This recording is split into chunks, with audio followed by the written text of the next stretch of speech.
Torsten, welcome to the show. Hey, Aaron. Thanks for having me.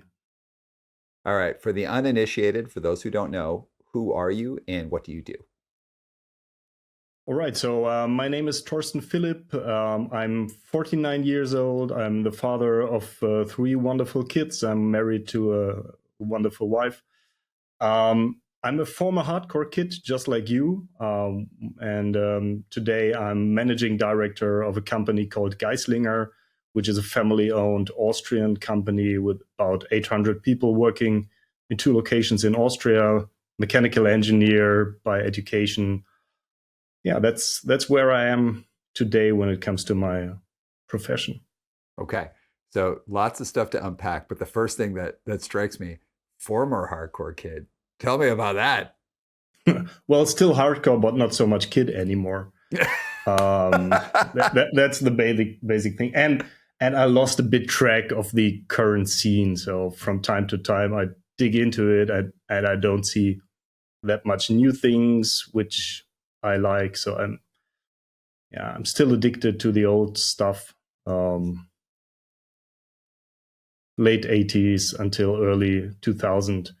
That was the time when I was active, and I'm still addicted to that part of the music, and I Yeah. have more or less no idea what happened afterwards.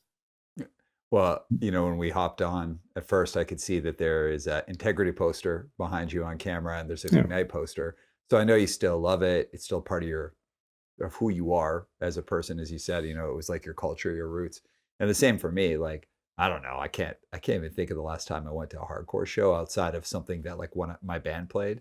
I can't think, gosh, I don't know, maybe it might have been years outside of something that we played, but I still love hardcore.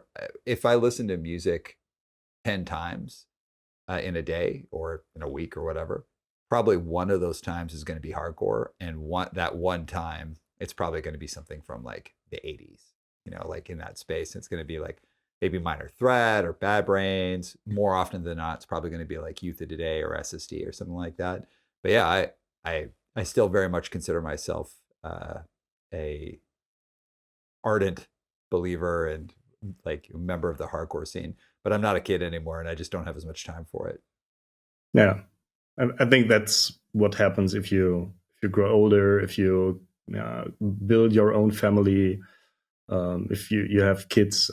Of course, the focus of your life shifts towards something completely different. But let me tell you one thing. In 1 month from now, I will go to a Green Day show together with my daughter. She's 14. I mean, Green Day. Yeah, they are far from being hardcore, but they are part of the punk rock history. Had a couple of great albums out there, lots of party music. Still think that's a great band.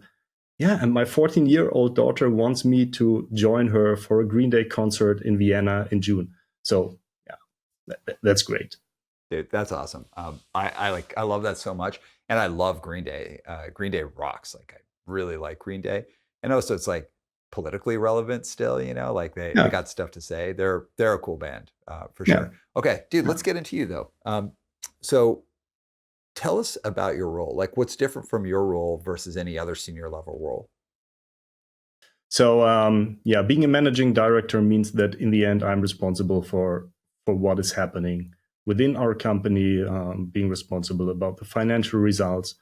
So I do share my responsibility with Adrian Geislinger, who's part of the owner family, which is super popular setup in Europe to have family owned companies.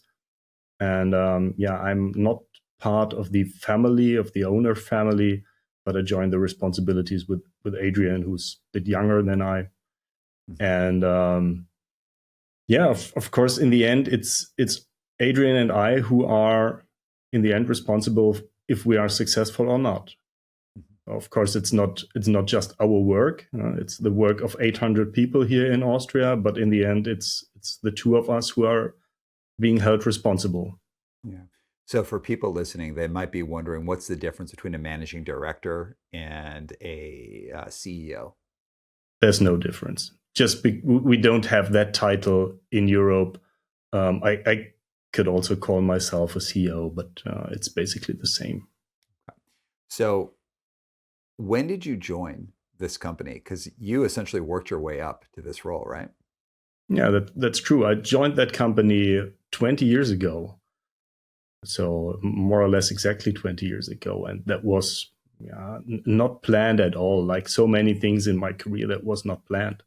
At that time, I was living at the Dutch-German border, far from the Alps. I'm now here in beautiful Salzburg, which is close to the Alps. And during my childhood, during my teenage days, and in the early 20s, I've spent nearly all my money for skiing holidays and snowboarding holidays in the Alps. So I had to travel quite a far away.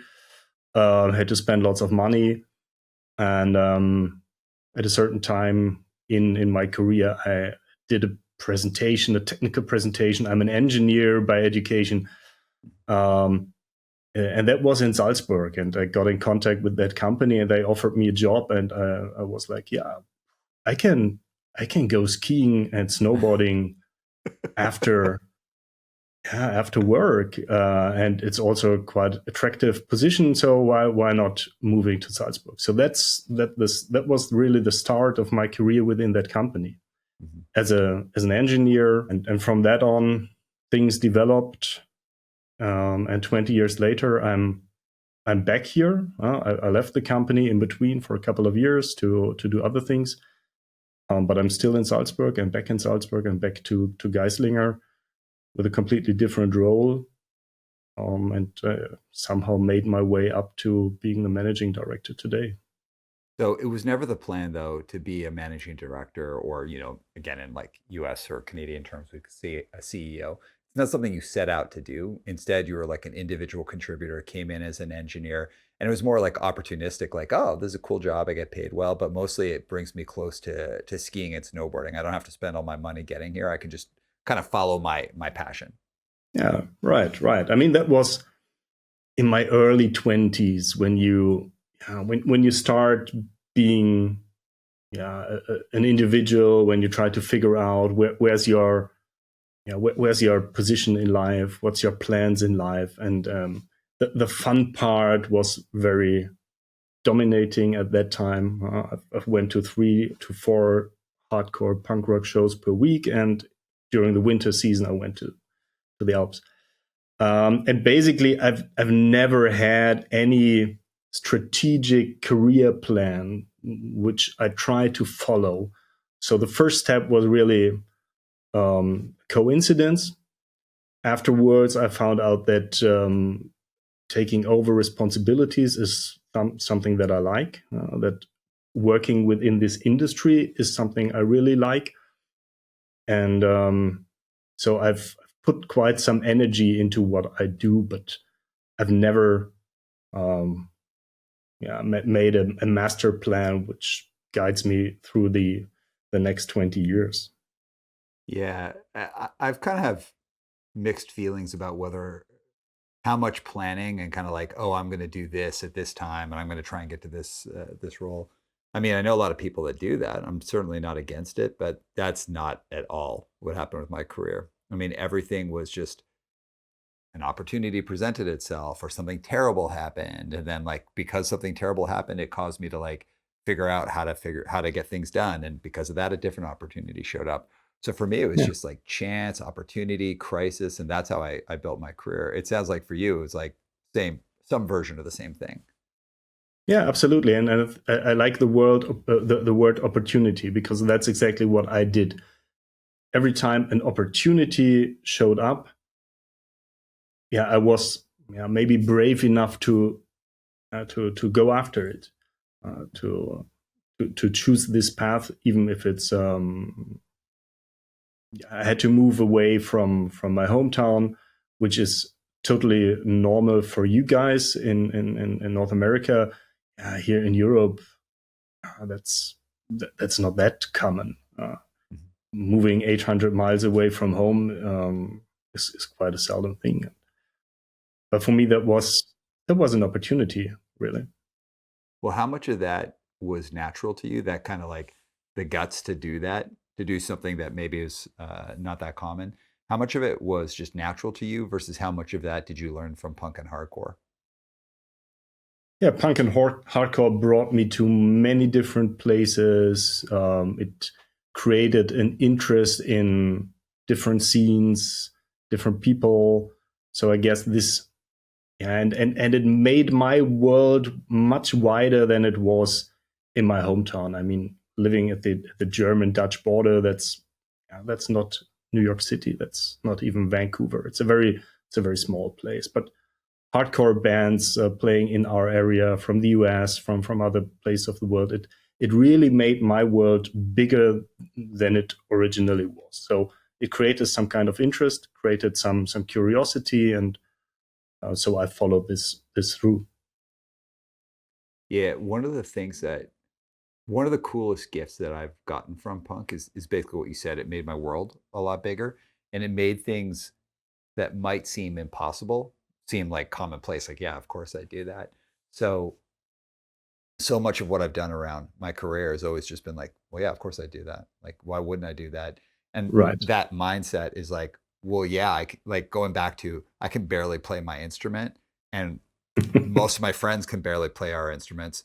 Of course, we're going to record a record and tour Europe. Of course, we're going to do that. Like is insane to someone else, but to like someone from the punk scene, that's like, well, yeah, that's what we all did. Like none of us know how to play our instruments. We all wrote records. We all toured all over the place.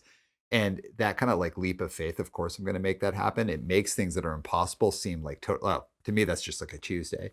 And it's like a huge gift because it just helps me refocus the way I think about risk. And I think about risk, I think in like kind of a drastically different way than people who haven't grown up in the punk scene. Hmm.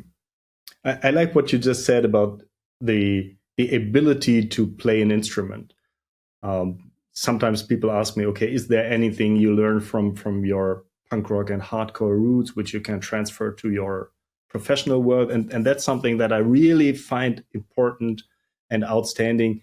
That within hardcore, it was never about being the best guitar player or being the technically best band around. It was about DIY. It was about, okay, we are creating our own stuff. It was very much about doing things, believing in things, putting energy into something, be it a fanzine, be it a band, a label, setting up shows, whatever.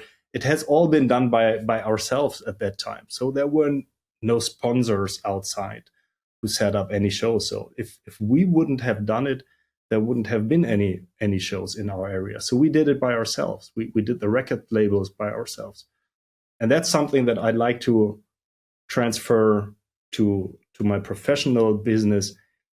Yeah, in each and every discipline, it's hard. You will easily find someone who's better in this or that or any specific thing, but bringing this energy into it, the will to perform, the will to learn, the will to do things by yourself, to drive things forward. That's something which is, I think that's a very special thing within punk rock and hardcore, which hopefully helps me and maybe also others within our professional lives. Heck yeah. And I love what you said. Like as we get a little further down the path, I'm going to tell you a bit of how that thinking is something I've been playing out recently in our business and what the results are going to be. I did want to circle back on something. Monica mentioned when the two of you spoke, you were like, yeah, I didn't necessarily have any kind of like formal training to be a managing director. I just kind of learned as I No. went along. Yeah. So tell us about that because, like, I mean, you're in the most senior level of role. And of course, I know it's scaled up over time, but how did you learn how to lead people? Like, first, how to Mhm. lead teams and then lead people and Mhm. then lead an organization? Yeah. Well, leading teams that came quite early in my career. These were smaller teams, technical teams. Of course, you learn by trial and error. Unfortunately, afterwards you get some training, you get experience. I'd love to have a bit more training in my early years, but yeah, that's how things go. After a couple of years within technical positions, I've seen that this niche is a bit too narrow. So I actively decided to go for something else to widen my horizon again. I moved then into a commercial responsibility. I also moved to another company, also to another city. Once again, there was an opportunity which just came up. And I did not took over staff responsibility at that time, which some people would maybe mm, call a setback. But for me, it was important to move aside, to do something different, to gain experiences in other industries, in a different setting, in a commercial environment. So I was a business development manager. And obviously, I did that role good enough to be once again promoted, to get again responsibility for a team. I was promoted to be a sales director for one of the business units in Germany. So I learned things, and I was willing to take over responsibility. So that was, I guess, the key thing, not being afraid of doing new things. And that's something which is, I think, also important for being a managing director. There is no training for being a CEO or a managing director.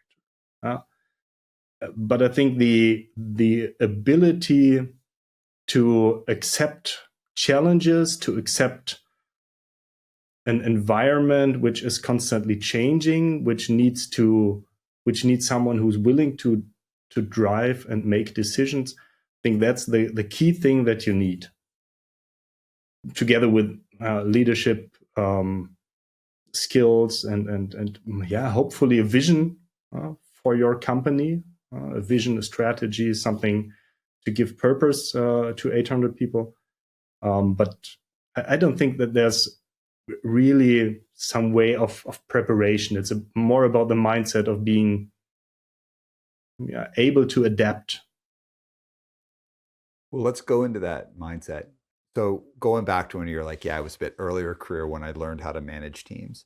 I'm going to ask you two questions about it. The first is, what's something that you learned about yourself that you were like pleasantly surprised to learn about yourself as a result of those early experiences? Like where you're like, oh, I didn't know that about myself. I really like to interact with people. Hmm. And that's something which is maybe not so typical for engineers. So these are technically driven people. I figured out. I mean, I'm a technical person. I love all this tech stuff, and yeah, I'm also deep in technical solutions. But I figured out that I'm quite good developing a solution until 80% maturity, but the hard 20% which are needed to bring it to life, that was for me, it created really headaches. So but on the other side, I was quite good in talking to people. I was curious enough to also talk to customers to understand their needs. Mhm. And that's something I figured out maybe 3, 4, 5 years after stepping into my professional career, that okay, this is interesting. It's not only about technical things, bolts and nuts and all that stuff, um, but really interacting with people, understanding the story behind it. So why do we need a technical solution like this? Does it really serve the purpose? Uh, does it create value? So what's the requirements behind it? So all these things which are not so straightforward and which can be different from industry to industry, from customer to customer, and it requires lots of interaction with people, listening to people, understanding their perspective, and I still enjoy that today. All right. So what's something you learned, like kind of in those early days of managing teams? What's something you learned about yourself that you didn't like and you're like, ugh, and you had to work on to fix? I learned that I need to be that you need to be very precise in communication. Mm. Mm. that's something which is still within my learning process, which I still need to remind myself. Okay, being clear in communicating goals and expectations, being strict on agreed timelines, agreed deliverables, and stuff like that.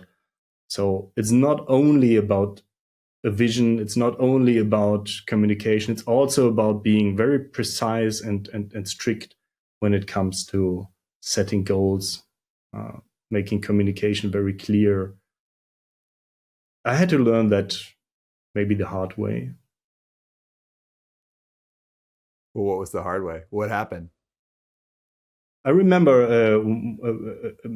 a meeting with one of my team members where he told me, "Well, Torsten, that's all nice, but yeah, you're talking and talking, and I simply don't know where to go. Stop talking. Give me clear goals and give me clear guidelines." And that's maybe 15 years ago, but I still that meeting is still in my head because it was so that feedback was so painful at that time, Mm-hmm. and at the same time it was so valuable because that's so important when you lead teams. Totally. Can I share an example from my career around that? Absolutely, I'd love to hear about it. So I used to work in supported housing. So I was a therapist when I was younger. All And right. first I did work with street entrenched youth and at-risk youth and gang members. That was my first 5 years. It was all like youth addiction, mental health work. And it was super cool, really, really cool. Worked with a small team, like real front line. My boss was like my buddy. It was like totally awesome. My boss was like a hardcore kid. And my second job was in supported housing. So creating housing that's low barrier for people living with like addiction and mental health concerns and all that. And it was like a much bigger organization that I'd worked in before. And the director of the organization, if you did something, he would say, "Ah, that's a great piece of work." And when he'd say it, it just felt so like, oh, like it's such a great compliment. And of course, everyone around him starts saying, oh, that's a great piece of work. And then like everyone around them starts saying it's a great piece of work. But like this the entry level for something being called a great piece of work kept lowering, like as he went along. And I remember like I've got like versions of this story because like it gets even worse than what I'm about to tell you. But one day, someone switched the paper in the photocopy machine in front of me, and someone was like, "All right, you got to tell him that was a great piece of work." And I was like, "It was my Yeah. it was my first management position, and I was terrible. I was like terrible. I Yeah. was young. I didn't know what to do, but I was so horrified, and it made me like really calibrate. Like, wow, what I say actually totally matters, Yeah. and people are going to pay attention to you either in a good way or in a bad way, right? And it's like either they're going to be listening to things because listening for things that confirm to them that you don't know what you're talking about or you suck or you're an idiot, or they're going to be listening to you because they believe in you, they're inspired from you. And then there's this kind of like neutral part that just wants the data, they just want the information, they just want to know what to do. And the precision of communication is like when I first totally understood it, and I was like, in my early 20s, I was like, this is not for me. I don't want to be a manager. And I actually went back to just being a therapist. Yeah. One interesting thing that you just mentioned is one of my biggest learnings. I I tend to underestimate the way people look at me. Mm. So one thing which is different to all other leadership positions within our company is that there's nothing I can say or do which is not interpreted in one way or another. So and that's also hard for me because I love conversations as we do have now, being very open, getting back and forth for a certain topic. But within our company, I have to be very careful because it's not only Torsten who's talking here, but it's also the managing director slash CEO who's talking. And of course, whatever I say is being recognized. Everything I do, the way I behave is being recognized. if I like it or not. But that's something I have to remind myself very often. Okay, be careful what you do. Don't be sarcastic. Uh, I, I know I like it, but that's not the right environment. Irony might work, but maybe not. So that's a hard learning, I have to say. Yeah, I was just talking about this yesterday. I'm gearing up to go to Toronto next week to lead this session. I'm working with about 100 leaders on leading through change. They're part of a quite a large organization, like a global organization, and their section of their organization is going through a lot of change right now. So I'm going to go work with them for a couple hours. And one of the things I was talking to with the sponsor for the session was that when you're leading through change, you're always on stage. You might be in Right. a one-on-one conversation, you might be in a team meeting, or you might be in front of like 1,000 people or sending out an email to a big group of people. But when you're leading through change, you're always on stage and you have a spotlight on you because the level, even if you're, let's say a mid-level manager or senior level manager, in a time of change, people put a ton of value on the precision of communication. You have to really understand what you're communicating, why you're communicating in a certain way, and who you're communicating it to. And it's like really serious because, as you know, if you take it too lightly, you could literally ruin someone's day, ruin someone's week. You could screw up a project. You could cause someone like huge anxiety, or you can empower people to act in certain ways that are uncool. The precision of communication for leaders, just in general, is super important. And of course, like for a case of managing director or a CEO, but in a time where there's any challenges in a business, you have to always remember you're on stage. It's like the most important thing.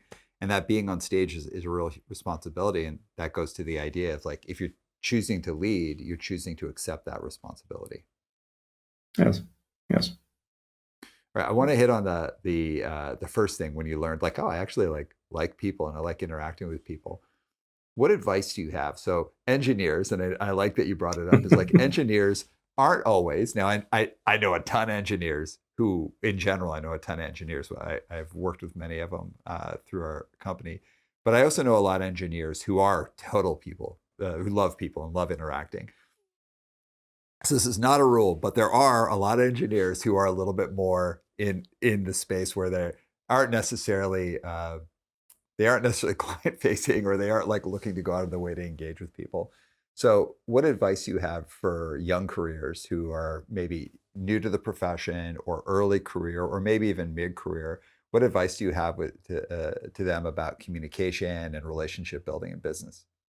I think especially in our times where we believe everything is digital, we can hide behind our screens, we do everything remote. Don't forget that it's still a people business. Mm. And it's not so much about the technical solutions. It's not so much about the spec sheets. It's not about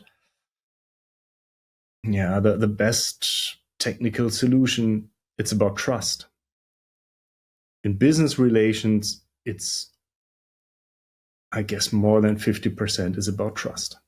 Mm. And trust is something which is created between people and not so much between organizations and not on the spec sheet level. It's about communication. And and in the end, it's about trust. So people buy from people. It's not companies buy from companies. Of course, in the end, they do, but someone is doing the buying decision, and that's of course based on data and specifications. But it's so much about trust, and don't underestimate the importance and the value of relationships, of communication, of direct communication. Video conferences is a great tool. It would be a hell of a work to come over to Vancouver to do this conversation. So great that we have it. But it's also important to meet people in person. And that's sometimes time consuming. It's not very efficient. You have to travel somewhere. I've traveled to Asia, to China, to the US just for a 1 hour meeting. And of course, if you just see it from the efficiency perspective, then it's a complete nonsense. But if you can create a strong relationship, that also helps you when you have hard times with your customers, with your suppliers. If everything runs smoothly, you can do everything remote. But yeah, I'm old enough to know that there are also hard times, that there are obstacles in business relationships, and you need this. Yeah, you need a strong relationship to your partners. You can only create them by communicating, by sitting together, sometimes having dinner together, all that stuff, which sounds a bit old school, but I think is still super important. Yeah, I love that, man, and I agree fully. But speaking about buying, you said like people buy from people. So let's talk about that shift when you left the company to go work into the sales world, and like learn basically a new element of industry. So you were in a job that you were doing well and you liked it. So why change? Because I was too curious to see what's outside. As a technician, you very often think inside out. You look at your computer, you look at your product, you look at your software. That you're very much focused on the inside of your company, and you see the world inside out. But sometimes you recognize, some of my colleagues do, others don't. But there's of course the other way around. People see you from the outside, and of course they have completely different goals, and what you think is valuable might not be valuable for them. You're super proud of your product because you designed it, you produced it, it's great and shiny, and then you find out people don't see it the same way. And I wanted to learn more about their view, to become better as a person. So what can I do to better understand this interaction? And that was really the driver to step out of this technical position, going into a commercial role, into a sales role, to see how can I really deliver value, and how is value defined. Something which is valuable to A person A is not valuable to person B. So that was, you can call it curiosity. I could take a copy of Break Down the Walls on blue and show it to one person. They'll be like, what is this, like used vinyl? What do I care about this? I could show it to Right, someone else and they'll be like, I will pay you $10,000 for this. right, right. Totally. Were you married at the time when you decided to make this change? Yes, I was. Did you have any kids? I had 2 kids at that time, Huh. and the third one was on its way. So we were very settled here in Salzburg, and the decision was, okay, shall we go to Munich, which is, again, in from your perspective, it's nothing. It's 100 miles. From a European perspective, okay, that's huge. So of course we had some discussions. Huh? So you switched companies, you switched role, and you had to move. Right.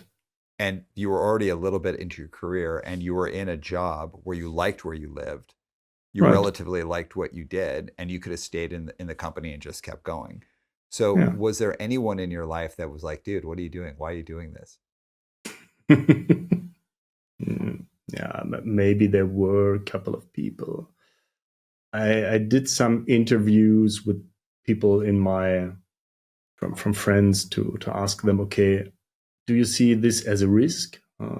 Leaving this well established position where, okay, if everything goes wrong, I can maybe step up the ladder one more level, and work as an engineer until retirement, without any headaches. Mm.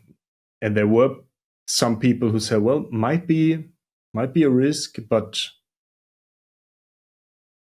there was no one who told us, well, don't do it. Mhm. So maybe your peer group, your group of friends shares the same mindset as you do. So I had more people in my environment who supported me in this decision, and luckily also my wife. Mhm. That was most important. So she immediately said, "Well, if you think you want to do this, if you see this as an opportunity, I will support you, and I will move together with our kids to that new place." Of course, we could have had a setup where I was living in Munich from Monday to Friday and then going back on the weekends. But she immediately said, "No, we have to keep our family together. That's the basis of our life. That's something which gives us a strong foundation. And I want you to be able to see your kids in the evening, and I also want our kids to see their father in the evening." So she supported all those steps very much. Do you mind if I share a story about when I changed careers? Absolutely.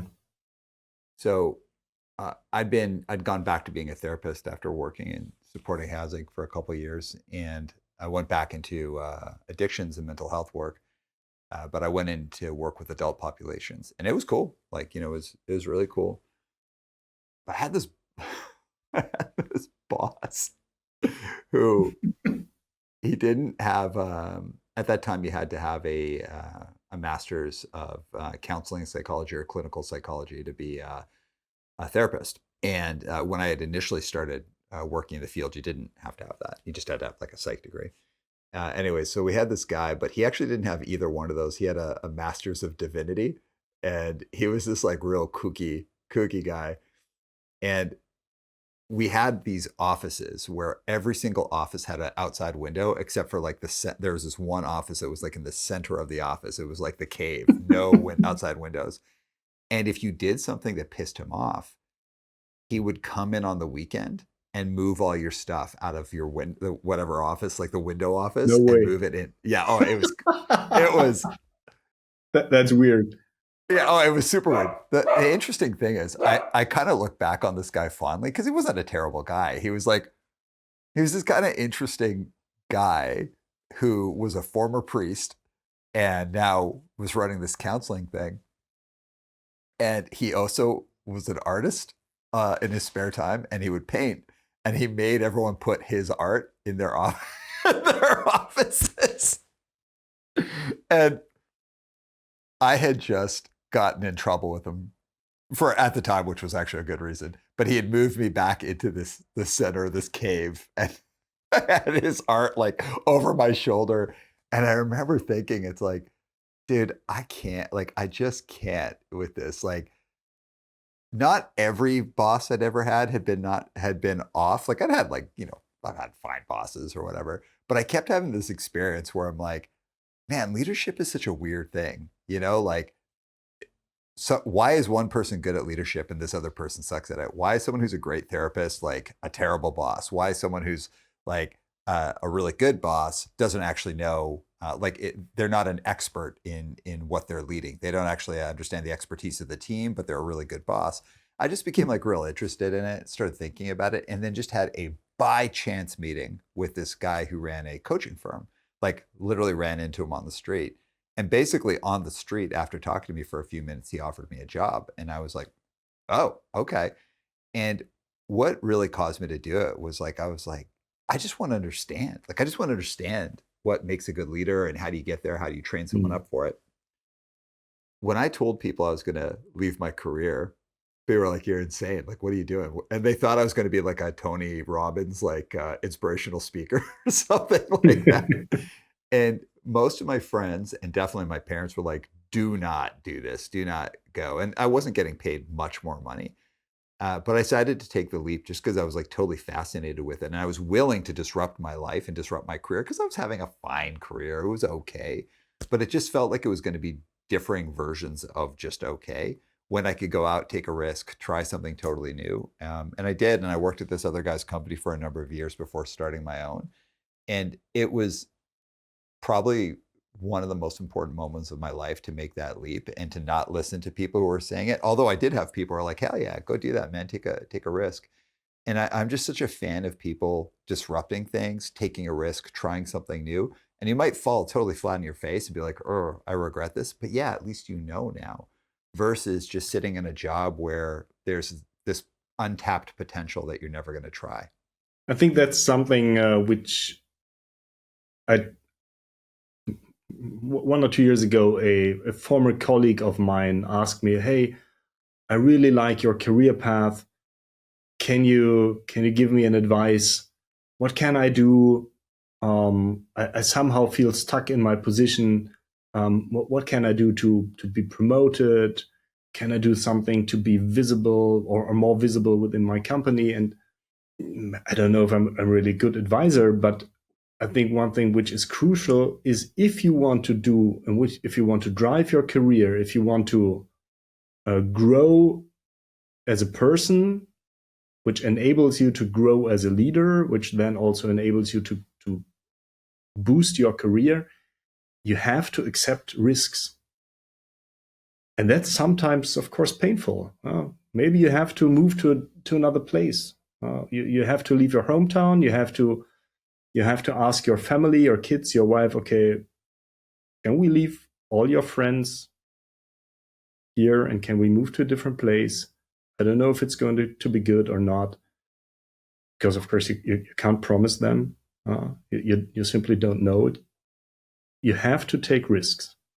So if you just lean back and say, well, I like to do a career, but it has to be within my company, within my setting. Okay, might happen, but I think the ability to accept risks, it's something which enables personal growth and which can really enable a boost for your career.